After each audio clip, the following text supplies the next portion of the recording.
ಆತ್ಮೀಯ H16 news ಅರ್ಥಾತ್ ತಿ ಸೀತಾರಾಮ್ ನ್ಯೂಸದ ವೀಕ್ಷಕರೇ, ನಾನು ನಿಮ್ಮವ ಎಂ ಆಯುಧ ಮಲ್ಲಪ್ಪ ಜೊತೆವರು. ತಾವು ಈಗ ಸುದ್ದಿಗಳ ಲೋಕಕ್ಕೆ ಎಂಟ್ರಿ ಹೊಡಿತಾ ಇದ್ದೀರಿ.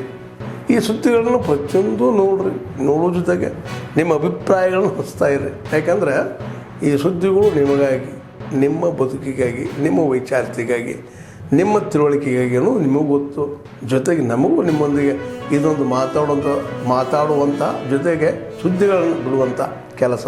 ಈ ಕೆಲಸದಲ್ಲಿ ನಾವು ನಿಮ್ಮೊಂದಿಗಿದ್ದೀವಿ ಅಂತ ಹೇಳ್ತಾ ನೋಡ್ತಾ ಇರಿ ಈ ಸುದ್ದಿಗಳನ್ನು.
ನಮಸ್ಕಾರ ಸರ್, ಗುಡ್ ಮಾರ್ನಿಂಗ್.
ಇಲ್ಲ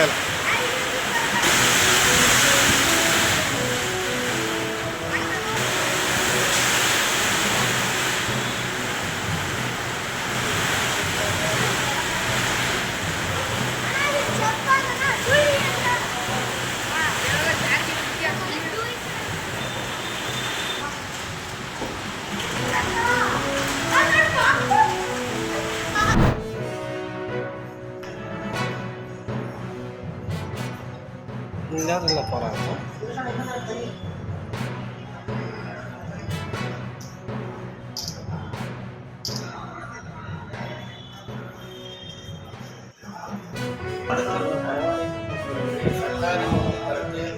ಸಮಾನ ಕೆಲಸಕ್ಕೆ ಸಮಾನ ವೇತನ, ಸಮಾನ ಸೌಲಭ್ಯ ಒದಗಿಸುವವರೆಗೂ ಕೆಲಸವನ್ನು ಸ್ಥಗಿತಗೊಳಿಸುವುದಕ್ಕೆ ಸರ್ವೇರು ಕೆಲಸಕ್ಕಾಗಿ ಪರೀಕ್ಷೆ ಬರೆದ ಉತ್ತೀರ್ಣರಾಗಿ ಕಠಿಣ ತರಬೇತಿ ಪಡೆದ ತರಬೇತಿಯ ಪರೀಕ್ಷೆಯಲ್ಲಿ ಸಹ ಉತ್ತೀರ್ಣರಾಗಿ ನಿಯೋಜಿಸಿಕೊಂಡು ತಾಲೂಕಿನಲ್ಲಿ ಪರವಾನಗಿ ಕೆಲಸವನ್ನು ಕೋಡಿ 11 ಲಕ್ಷಗಳು ಕೆಲಸಕ್ಕೆ ಎಂದು ನಿಯೋಜನೆ ಮಾಡಿಕೊಂಡು ಕಾಲ ಕಳೆದಂತೆ ಸರ್ಕಾರಿ ಪ್ರವಾಹಗಳು ಮಾಡುವ ಎಲ್ಲ ಕೆಲಸಗಳನ್ನು ನೀಡುವಂತೆ ತಿದ್ದುಪಡಿಗಳನ್ನು ಹಾಗೂ ಆದೇಶವನ್ನು ಮಾಡಿರುತ್ತಾರೆ. ಕೆಲಸವನ್ನು ಕೊಡುತ್ತೀರಿ. ಸರ್ಕಾರದ ಇಲಾಖೆ ಆದೇಶದ ಕಾಂಗ್ರೆಸ್ ಸರ್ಕಾರದಿಂದ, ಸಿದ್ದರಾಮಯ್ಯ ಸರ್ಕಾರದಿಂದ ರಾಜ್ಯದಲ್ಲಿ ಯಾವ ಬಡವರಿಗೂ ಕೂಡ ಅನುಕೂಲ ಆಗೋದಿಲ್ಲ. ಹಿಂದೆ ಯಡಿಯೂರಪ್ಪರು ಮುಖ್ಯಮಂತ್ರಿಗಳಿದ್ದಾಗ ಇವತ್ತು ಅನೇಕ ಬಡವರ ಪರವಾಗಿರ್ತಕ್ಕಂಥ ಯೋಜನೆಗಳು, ಮನೆಗಳನ್ನು ಕೊಟ್ಟಿದ್ರು.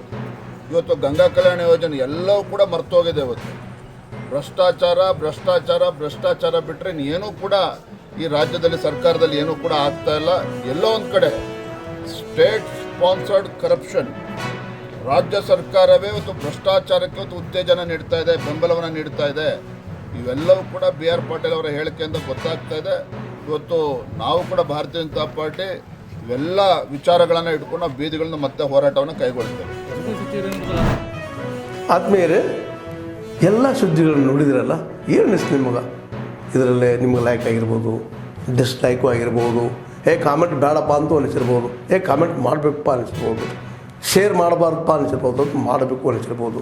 ಏನಾದರೂ ಆಗಲಿ ಶೇರ್ ಮಾಡ್ತಾಯಿರಿ, ಈ ನ್ಯೂಸ್ಗಳನ್ನ ಹಂಚ್ತಾ ಇರಿ, ಜೊತೆಗೆ ಇದಕ್ಕೆ ಸಬ್ಸ್ಕ್ರೈಬ್ ಆಗ್ತಾಯಿರಿ ಅಂತ ಹೇಳ್ತಾ H16 ನ್ಯೂಸ್ ಅರ್ಥಾತ್ ಹೇ ಸೀತಾರಾಮ್, ಇದು ಸತ್ಯದ ಕೈಗೆ ನಡಿ. ವಂದನೆಗಳು.